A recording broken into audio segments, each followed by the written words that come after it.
The colony ship Sabiol floated in the darkness of space like a broken toy. Its metal hull was twisted and torn, looking like a flower made of death and fire. Inside that ship, 50,000 humans had been living just hours ago. Families, with bright dreams. Children who drew pictures of alien worlds. Old people who wanted one last grand adventure before they died. Now only 25,000 were still alive. Captain Jaywook stood in the emergency room of the rescue ship Hanbit. His hands gripped the edge of the control table so hard, his knuckles turned white. On the screen in front of him, he could see the broken pieces of Sabiol spinning slowly through space. The attack had come without warning. One moment, the colony ship was traveling peacefully toward its new home. The next moment, 3 massive Kavari warships appeared out of hyperspace like hungry wolves. The Kavari looked like giant bugs. Their ships were dark and covered in sharp edges, like the carapace of a beetle. They had torn the colony ship apart in minutes. Lieutenant Hyun Jin walked up to her captain. She was young and had joined the space service only 2 years ago. Her face was pale, but she kept her voice steady. "Sir, I have the final count.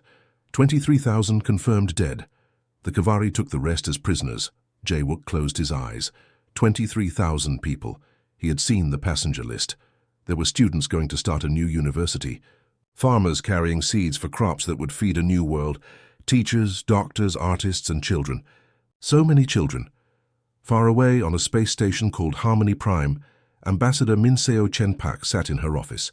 She was humanity's voice in the Galactic Federation, the group of alien races who supposedly kept peace in the galaxy. Her door opened and several alien diplomats walked in. They moved in different ways because they were all different kinds of creatures. The Veltari looked like a walking crystal. When it moved, it made beautiful chiming sounds. The mycoid was like a walking mushroom, leaving tiny spores in the air wherever it went. There were others too, creatures with tentacles, beings made of energy, cat-like aliens with too many eyes. "Ambassador Minseo," said the Veltari in its musical voice, "we are deeply sorry for this attack on your people. The Federation will respond immediately." Minseo looked at the report on her desk. The words seemed to blur together. 23,000 dead. "What kind of response?" she asked. "We will file formal protests, of course," the alien replied. Its crystal body flashed different colors as it spoke. "Economic sanctions will be put in place. The Kavari will lose trading rights. We'll freeze their bank accounts. These methods are usually very effective."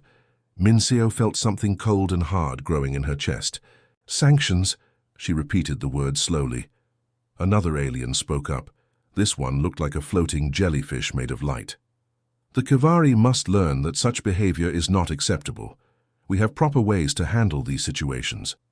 There are rules, procedures, committees that will investigate." "Protocols," Minseo said. She felt her hands starting to shake. She put them under the desk so the aliens wouldn't see. The Veltari kept talking. "Justice may take time, but it will come. Perhaps in a year or two we will reach a settlement. The Federation believes in peaceful solutions." Minseo thought about the children on the Sabiol. Did they believe in peaceful solutions when the Kavari ships appeared? Did peaceful solutions matter when energy beams cut through the hull and space sucked them into death? "The Kavari are a warrior species," explained another delegate. "This one looked like a tree that could walk and talk. They respect strength, not words. But we in the Federation have learned that violence only creates more violence." Minseo stood up slowly. Through the window of her office she could see the stars. Somewhere out there, 27,000 humans were prisoners of insects who looked at them like food. Others were drifting in space, their bodies frozen forever in the cold. "I need to make some calls," she said quietly. The aliens looked at each other. They had seen humans get upset before. Humans cried easily, they shouted sometimes, but then they calmed down and accepted reason. Everyone knew humans were the peaceful species in the galaxy. They traded, they negotiated, they compromised. None of the aliens noticed how Minseo's hands had stopped shaking. They didn't see the cold look in her eyes. They didn't understand that when humans got truly angry, they didn't shout or cry. They got quiet, and they started to plan.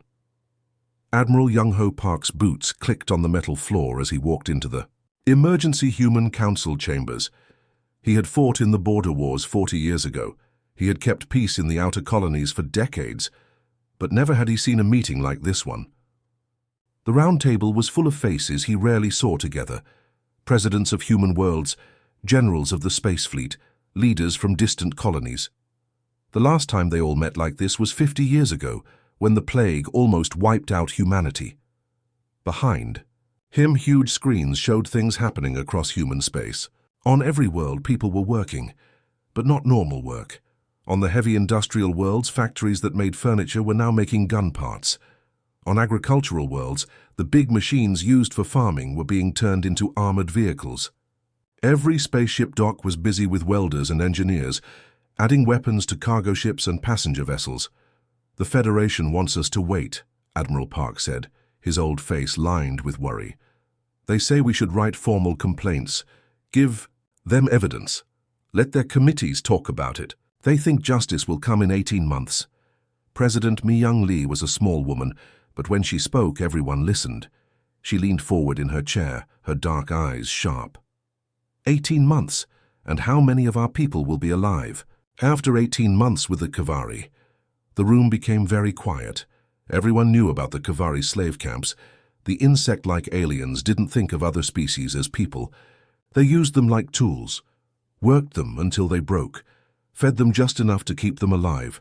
Some humans who had escaped from Kavari ships told horrible stories. Stories about Kavari who kept humans as pets. Stories about fights where humans had to kill each other for the Kavari's entertainment. General Wanbin Cho cleared his throat. He was a big man who rarely spoke unless he had something important to say. "Ma'am, we've received a new transmission from the Kavari. They're showing us something." The screens changed. What they saw made several people in the room gasp. Human. Children, some as young as 5, were locked in metal cages barely big enough for them to sit in. Kavari guards walked around them, poking them with electric sticks that made the children scream. The Kavari were making chittering sounds, their version of laughter. One guard grabbed a little girl with pigtails. She couldn't have been more than 7 years old. The Kavari held up a device that looked like a cattle prod. The screen showed the alien's compound eyes gleaming with amusement. President Lee stood up slowly. Her face showed no emotion, but her hands were clenched into fists. "Contact every governor, every ship captain, every station commander." She looked around the room, meeting each person's eyes. "Tell them the vote was unanimous.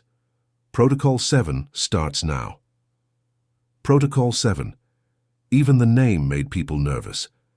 It was something created after the border wars, when humanity realized that sometimes the only way to survive was to fight like their ancestors had, completely, without mercy, until their enemy was destroyed. The message went out instantly. Across all of human space, billions of people received the same simple words: Protocol 7 is active. Defend humanity. On Farming World, New Kansas, a man named Dong Min was driving his giant harvester through a wheat field. When the message came through on his radio, he stopped the machine. Within an hour, he was welding metal plates to it and installing guns. His children helped him, because Protocol 7 meant everyone helped. On trade station Golden Gate, merchants, who had been selling alien spices and minerals, started calculating different things. How much explosive could fit in a cargo container? How many weapons could they hide in a shipment of electronic parts? The station's docks were soon full of ships being converted from cargo haulers to warships. On Research Station Harmony, Dr. Yuki was studying new ways to grow food in space. When Protocol 7 was announced, she deleted her research and started working on something else. By morning, she had designed a weapon that could turn a ship's engines into a bomb. The other alien species watched all this with growing fear. The humans were moving faster than anyone thought possible. Usually, when species went to war, it took months or years to prepare. They had to argue in their governments. They had to convince their people. They had to build weapons slowly. But humans were different. When the word went out, every human everywhere stopped what they were doing and started preparing for war. There were no arguments, no debates in Parliament, no protests in the streets. They all remembered the children in cages. They all heard the Kavari laughter. The peaceful species of the galaxy suddenly realized something that chilled them to their cores. Humans weren't naturally peaceful at all. They had just been choosing to be peaceful. Now they were choosing something else. And when humans chose war, they were very, very good at it. Admiral Throne of Chitin stood in his command chamber, his insect-like body making sharp clicking sounds as he moved. He was the highest military leader of the Kavari Empire. His shell was covered in scars from many battles. He expected the humans to do what all other species did when attacked, gather their fleets and meet him in open space for a fair fight. But the humans vanished. Throne of Chitin waited for 3 days. His scouts searched everywhere. Where were the human warships? Where were their battle fleets? The Admiral had fought many wars. This was not how wars started. Then the explosions began. The first one destroyed Supply Station Gamma 7. It held food, fuel, and ammunition for half the Kavari fleet. One moment it was there. The next it was just fire and metal pieces flying through space. Throne of Chitin's mandibles clacked together like angry scissors. "How did this happen?" he demanded. His voice made a chittering sound when he was angry. "We have scanners. We have guards. We watch everything that comes near our stations." His intelligence officer crawled forward. The Kavari moved on 6 legs, which made them sound like giant spiders when they walked. The officer's shell was dark with fear and shame. "Sir," the officer said, his voice shaking, "it was a human cargo ship. On the scanner it looked normal. It had the right papers. But when it got close to the station..." He paused, not wanting to continue. "What happened?" Throne of Chitin roared. "They filled their entire ship with explosives. The humans, they stayed on board. They flew their ship straight into our station and blew up everything, including themselves." Throne of Chitin went very still. In galactic warfare, no one did. Suicide attacks. All species thought life was too valuable to throw away. Even the warrior Kavari tried to keep their soldiers alive if possible, but humans were different. Over the next few days, more attacks happened. Supply convoys traveling between Kavari worlds simply disappeared. One day they were there, the next day nothing. No ships, no cargo, no crew. Just empty space. Communication stations went dark. These were important structures that let Kavari. Commanders talked to their fleets across vast distances. Teams sent to fix them found the stations destroyed by explosives placed inside. How had humans gotten inside? How had they known exactly where to put the bombs to cause the most damage? Mining operations stopped working. The Kavari needed metals from asteroids and planets to build their ships. But their mining equipment kept exploding. Ships sent to investigate found nothing, just broken machines and dead Kavari workers. The humans were fighting like ghosts. They appeared from nowhere, struck, and vanished again. Deep in Kavari space, where no enemy ship should have been able to survive, Captain Li Ji-won stood on the bridge of her ship. The Jeonbai was small and black, designed to be invisible to enemy scanners. For 6 months, everyone thought her ship was lost. That's what the record said. That's what the Kavari believed. But Ji-won and her crew had been very busy. Target. "Found," reported her weapons officer, a young man named Taemin. "Kavari Fleet Supply Hub, just like the intelligence said." Ji-won nodded. The screen showed a huge station covered with ships. Kavari fighters, cargo vessels, troop transports, all getting fuel and supplies, all thinking they were safe in their own territory. "All hands, prepare for ramming speed," Ji-won ordered. Her voice was calm, like she was ordering coffee. Her second-in-command, Commander Wu Jin, stepped forward. "Captain, wait. If we can get this intelligence back to command, it would help the war effort more than..." Ji-won cut him off with a gesture. She pointed to one of the screens. "Look at that ship, Commander." On the screen was a Kavari transport. Through the transparent parts of its hull, they could see cages. Hundreds of them. And in those cages were humans. Men, women, children, all prisoners from the colony ship attacks. "My daughter Sujin was on the Biel," Ji-won said quietly. "She's 12 years old. She likes drawing and wants to be a teacher when she grows up." Commander Wu Jin looked at the screen again. In one of the cages, he could see a small figure with long, dark hair, a girl about 12 years old. "She might be on that ship right now," Ji-won continued. Those things in the cages aren't just numbers on a report. There are people. There are children. The Jeonbai's engines began to glow brighter. The ship started moving faster toward the Kavari station. All crew to impact positions, Ji-won announced over the ship's speakers. Today we show the Kavari something new. Today they learn what human fury looks like. The ship accelerated, heading straight for the massive station. The Kavari barely had time to realize what was happening before the Jeonbai hit them at full speed. The explosion lit up space like a new star. The Kavari Emperor Chaitin Throne sat on his crystal throne, watching the screens with satisfaction. Around him, thousands of Kavari nobles chittered with excitement. Today was entertainment day. Today they would show the galaxy what happened to those who opposed the mighty Kavari Empire. The screens showed big arenas filled with Kavari citizens.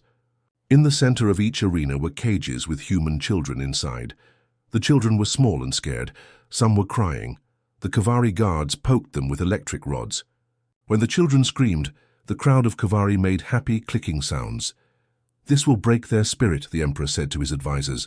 "When the humans see this, they will give up. They will beg for mercy." The broadcast went out across the galaxy. Every species saw it. The peaceful Veltari turned away in disgust. The wise keepers of memory made sounds of sorrow. Even the warrior Braxi, who loved fighting, were disturbed. But the humans went completely silent. For exactly 1 hour, all human ships stopped moving. All human stations stopped broadcasting. It was like every human in the galaxy was holding their breath at the same time. Then they exploded into action. Captain Minho commanded a merchant ship called the Lucky Star. For years he had traded spices and electronics between different worlds. The Kavari had inspected his ship many times. They thought they knew exactly what he carried. They were wrong. Minho opened his cargo holds. Inside were not spices or electronics. Inside were 200 human soldiers in full combat armor. Inside were missiles. Inside were bombs. The Lucky Star had been a warship pretending to be a trader all along. "Target the Kavari food station below," Minho ordered. "Let's see how they like being hungry." Across the galaxy, the same thing happened. Ships everyone thought were peaceful traders opened up and revealed weapons. Diplomatic vessels that had visited Kavari worlds for years suddenly started shooting. Research stations that the Kavari had allowed to operate in their space began building military drones by the thousands. Dr. Hyewon had been studying Kavari plants on one of their agricultural worlds. The Kavari thought she was just a harmless scientist. They had no idea she was also a former military engineer.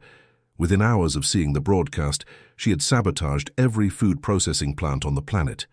Without those plants, millions of Kavari would starve. The galaxy watched in horror as humans did something no one had ever done before. They didn't just attack Kavari military. They went after everything that made Kavari civilization work. Kavari families trying to buy food found empty stores. Some mysterious illness had killed all the crops. Kavari trying to travel between worlds found their passenger ships broken. Critical parts had somehow disappeared. Kavari entertainment networks, meant to show more torture of human children instead, showed something else. Every screen showed pictures of happy human children playing, learning, growing up.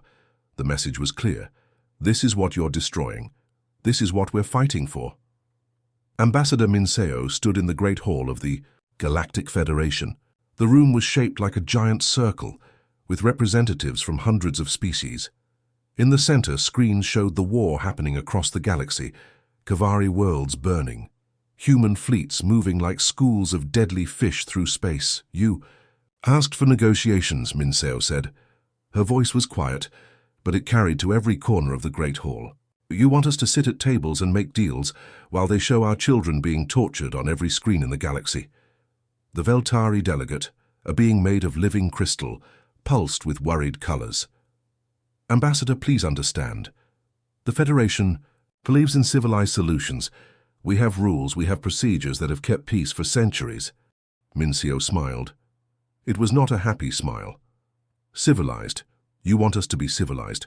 She gestured to the screens showing Kavari worlds under attack. "When every Kavari is dead, when their planets are empty rocks floating in space, when their species exists only in history books as a warning to others, Then you can talk to us about being civilized." She turned to look directly at the Kavari representative. The insect-like being's mandibles shook with terror. His species had conquered dozens of others. They had never known fear like this. "We tried your way," Minseo continued. "We believed in your rules. We trusted your systems." She paused, letting the words sink in. "But you forget something important. Humans learned to fight long before they learned to talk. We survived ice ages. We survived plagues. We survived wars that killed millions of our own people." The hall was completely silent. "You wanted to see us angry," Minseo said. "Now you have, and you'll never make that mistake again." The great throne room of the Kavari Emperor had once been beautiful. Golden walls showed pictures of Kavari victories. Statues of their war heroes stood like silent guards. The ceiling was covered with jewels that sparkled like stars. Now it was all broken. Chunks of ceiling hung down. The golden walls were cracked and blackened by fire. The statues lay in pieces on the floor, and on the broken throne, the last Kavari Emperor knelt in surrender. Emperor Claw of Death had ruled an empire that covered 17 worlds. His armies had conquered entire species. His name had made other aliens shake with fear. Now his shell was cracked. Yellow blood dripped from his wounds. His great mandibles, once used to tear enemies apart, trembled like leaves in wind. "General." Chulmin Park stood in front of him. The human general was not tall or scary-looking. He was a middle-aged man with grey hair and tired eyes, but behind him stood 20 human soldiers in power armor. Their weapons were pointed at the Emperor. Outside the palace, human ships filled the sky. "I accept your surrender," General Park said simply. "These are the terms. You will return every human prisoner, all of them, alive today." The Emperor's translator, a smaller Kavari with a damaged shell, spoke for him.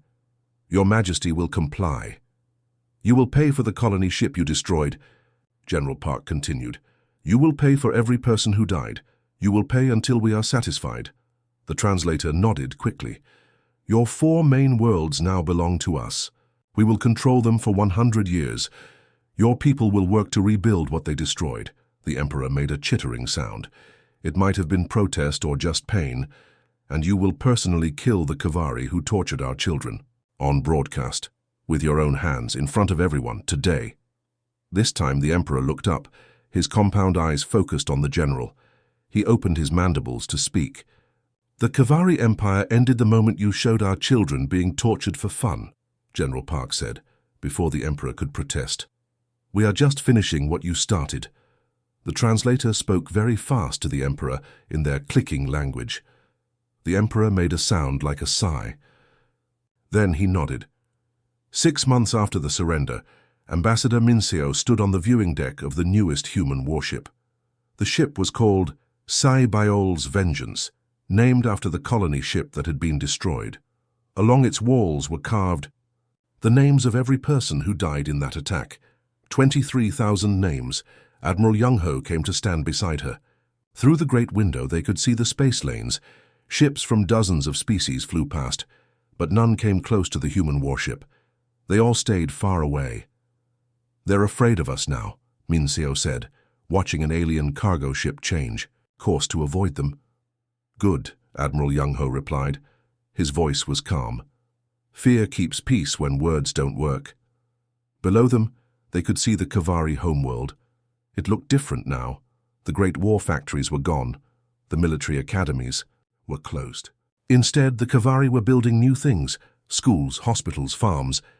Human supervisors made sure they did the work properly.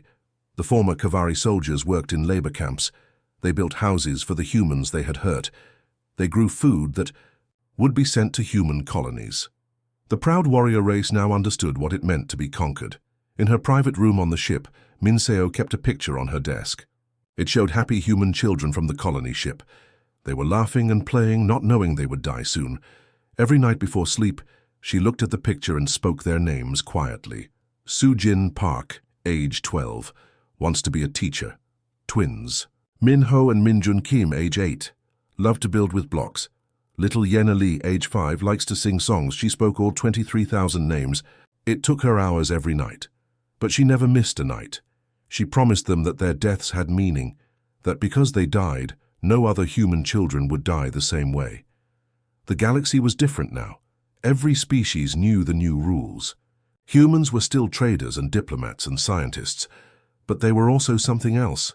They were the species you didn't make angry, you didn't hurt their people, you especially didn't hurt their children. Some aliens called humans cruel for what they did to the Kavari. Others said humans were just like any other warrior species, but the smart ones understood the truth. Humans weren't cruel. They weren't warriors by nature. They were protectors. And when someone threatened what they protected, they would destroy. Anything to keep their people safe. That was worth everything. The galaxy was safer now for human children. And for everyone else too, because now they all knew the price of making humans angry.